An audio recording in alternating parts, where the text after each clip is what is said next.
Final Fantasy VII, Lifestream. Book 3, Pursuit.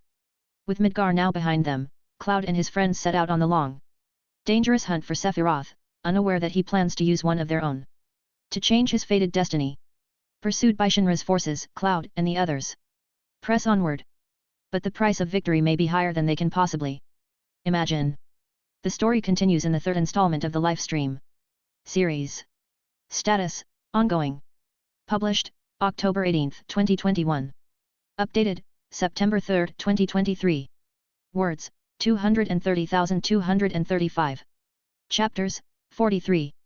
Rated, Fiction M, Language, English, Genre, Adventure/Romance.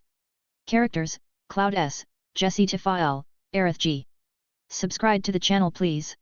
Chapter 1 Interlude. With the story of Midgar finally behind us, we took another break to rest and collect our thoughts. Cosmo Canyon's good for that sort of thing, which is part of why we're doing this project here. Like before, we've each gone off to different parts of town. Some of us, like Red and Yuffie, stayed together as they left. Others, like Jessie, went alone. I know exactly where to find her, though. Her favorite spot.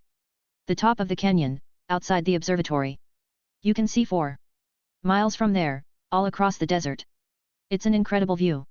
Especially early in the morning when the sun first comes up. Jessie and I watched it together the first time we came here. I remember how troubled she was, although I hadn't understood why back then. She'd been like that for some time, even before Corel, as if something had been eating away at her. She'd tried to hide it behind her usual cheer and charm, but I knew better. I was there with her the night she woke up screaming from the nightmare she'd had after Fort Condor. She'd been so pale, shaking like a leaf as I'd held her. It had reminded me of the way I'd felt after I'd dreamed about her death in the Sector 7 pillar. She wouldn't tell me what she'd seen, though. But I'd heard what she'd shouted as she'd jerked awake next to me. Just one word. Aerith. It wasn't long afterward that I had another bad dream myself. Not a nightmare, but a warning.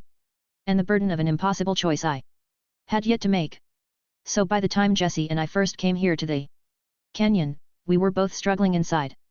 But when we shared that sunrise together, it gave us a little moment of peace. We didn't even need to say anything. It was enough just to be there and see it.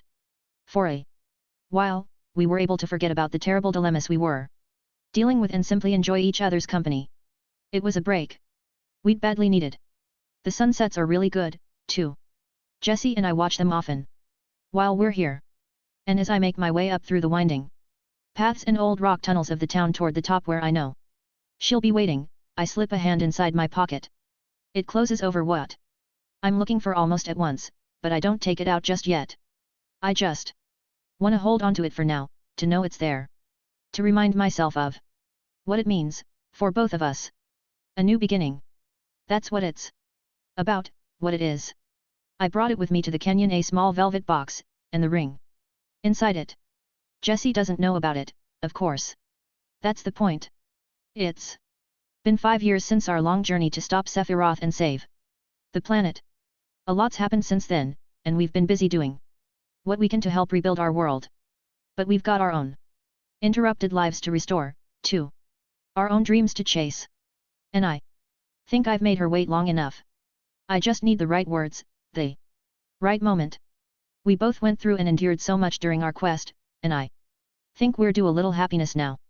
We were both chasing our demons during our pursuit of Sephiroth, but we didn't realize then that they were chasing us as well. We were both being pulled, drawn, each in a different way, to where Sephiroth was waiting for us. And we both found ourselves lost in the dark, trying to find our way out of the hopeless situations and dilemmas that we had become trapped in. An uneasy promise I'd made to Aerith had kept me silent about what I'd later found out in my dream. And Jessie's fear of what she'd seen in her nightmare, a terrible future she couldn't see any way out of but was still desperate to change, had led her to face it alone. She'd been worried that if she told me or the others about it, she'd set things in motion that would lead to the very moment she was trying to stop. The future's a funny thing, though. Sometimes it can be changed. Like with Jessie and her fate in the pillar. But other times, no matter how hard you try, it can't. Some things, they'll just always happen, no matter what. And when they do, the test isn't to see if we can find the answer and save the day. Instead, it's to see how we react and what we do when we realize there is no answer. Jessie learned this, just as we all did, although I think what happened that day was hardest on her. She's there at our spot when I arrive, just as I'd known she'd be. We'd begun the hunt for Sephiroth separately, but just like now, we had found each other again in the midst of it. Jessie had become a part of a journey that she'd always been absent from before. And her being there changed a lot of things, especially with Katesith and the part he played in it. I've got a feeling it was very different from all the other times this has happened. But I think I'm getting a little ahead of myself.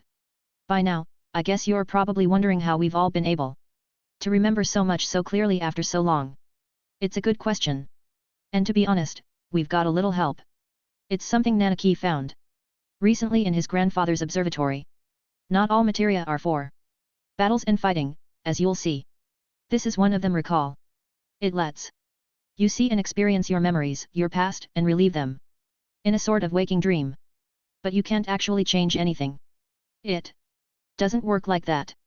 All you can do is watch and try to learn. And that's been enough. Jessie smiles when I come up to stand alongside her by the fence. But she doesn't say anything. Neither do I. We both know what's ahead of us, the story we haven't told yet. And like the first time we came here, I think we need this moment of peace before we go into that part of our journey. It was long, hard, and very dark for both of us, especially when we found the ruined temple and everything we'd been fighting for began to unravel. So did we, each of us in our own way. And what happened after that was the hardest and most painful part of all. But none of us are ready to talk about and relive that yet, Jessie and I least of all. So for now, she and I just stand here quietly together. Our eyes fixed on the horizon and the dazzling view, and as dawn slowly begins to sweep over the desert, she puts her hand in mine and leans softly against me as I wrap an arm around her. And we both remember. Even after all this time, it still hurts. But we're not alone. We have each other as well as our friends, and it's all we'll ever need.